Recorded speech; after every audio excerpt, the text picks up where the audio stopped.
judges, guests, and FFA supporters. My name is Harrison Hawtaw, and these are my teammates Emma Rudicelli and Sarah Horton. The title of our presentation is Eggs Plain. Eggs, chickens, and everything in between. Mr. Timekeeper, we're ready to begin. Hey Sarah, my neighbor has been looking for a contact to buy fresh eggs. Are you still selling them? Yes, I'm almost sold out again this week. Do you still have some meat birds to sell, Emma? Some folks in my mom's work have been looking for some homegrown chicken. You know what? I do. But maybe we should just teach people how to do it themselves. You know, like give a man a chicken and he eats for a day, but teach a man to raise chickens and he eats for a lifetime. That's a good idea. Most people can have chickens in their own backyard. We could help them get their chickens, figure out to feed them, and share housing options. You mean eggs, right? Eggs come before chickens. Well, you need a chicken to lay the eggs. I was thinking chickens before eggs. Whoa. Today, we'll be demonstrating how to get eggs, how to set up and operate an incubator, how to candle eggs, and how to care for your eggs, chicks, and chickens. We will also touch on the supplies necessary for raising chickens, chicken breeds, meat versus laying hens, costs, and types of housing. Our research found upwards of 70 varieties of chickens. A good place to start is deciding on what you want to do with your birds.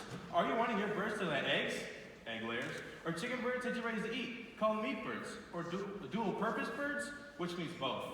Farmers raise more than 50 billion chickens annually as a source of food for both their meat and their eggs.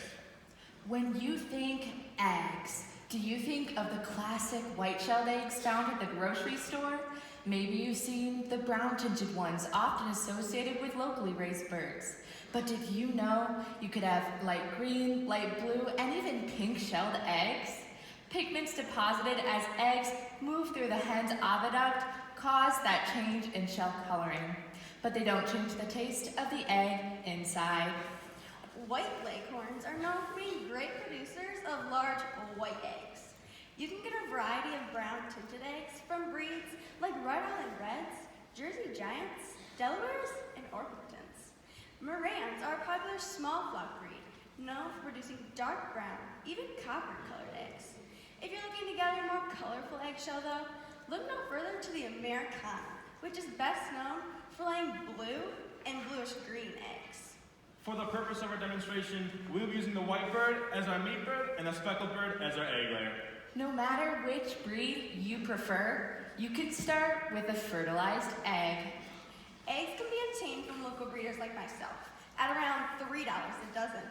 You can ask your local feed mill for people in your area that sell eggs, or you can order from a commercial hatchery for roughly $17 a dozen. The egg and poultry industries provide nearly 500,000 jobs and brings in nearly $30 billion in revenue to the United States each year. Now, Emma, did you say fertilized? How do you know if the eggs are fertilized? Well, first of all, you need to have a male chicken in your flock, otherwise known as a rooster, or else your eggs for sure aren't fertilized. Roosters are typically a little larger, have curved tail feathers, and have a large red comb and wattles. Next, you'll actually break open an egg. When breaking open an egg to check batch fertility, you are looking for a faint white bullseye on the yolk called the blastoderm. If you spot this white formation, that egg is fertilized and the rest of your batch can be incubated. Eggs can be held 10 days unwashed at room temperature. It is important to not wash the egg because the semi-permeable membrane helps keep out bacteria and dust, which is imperative to chick health. Set them aside while you prepare your incubator. Incubators range from homemade to commercial grade. One like this is commonly used in classrooms because it is easy to observe the hatching process as it occurs inside. Incubators can be purchased online or at your local farm store, starting at around $100. For demonstration purposes, we are using this styrofoam-style incubator that holds 42 eggs. We like this incubator because it features automatic turning, a fan, a hygrometer to measure humidity, a heater, and a thermometer to keep temperature constant. Warm, moist environments are breeding grounds for bacteria and could easily affect your new chicks. Yellow Listerine mouthwash is a suitable disinfectant for your incubator and egg turner. It should be mixed 1-to-1 with water. Then, simply spray. Let sit for 60 seconds and wipe out. Reassemble your incubator by placing the turner back in. Plug it in and turn it on to your desired temperature. You will want to closely monitor the temperature for the first hour or two prior to adding your eggs to be sure it is holding constant between 98 and 102 degrees Fahrenheit. Once your breed is chosen, fertilized eggs are obtained, and your incubator is now prepped and warming, you are now ready to prepare your eggs to be incubated. Remember, they should not have been left out for more than 10 days, and they should be unwashed. We have cracked an egg to check for fertility. We will now candle the rest of the batch to find the air pocket in the egg. This is done by shining a flashlight from above the egg, holding the egg with the large end up. You're looking for an air pocket that is circular or oval in shape. Other shapes are indicators of malformation, poor egg quality, and will probably not produce a live chick.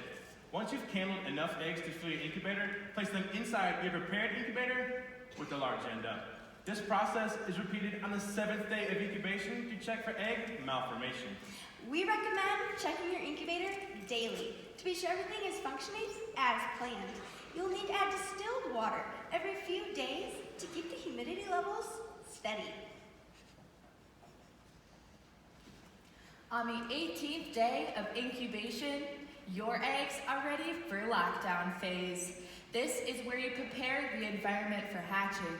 It is done by taking out the turner, placing the eggs horizontally on a nonstick surface, usually one comes with your incubator, increasing humidity to between 65 and 75%, and finally securing your incubator closed until hatching is complete.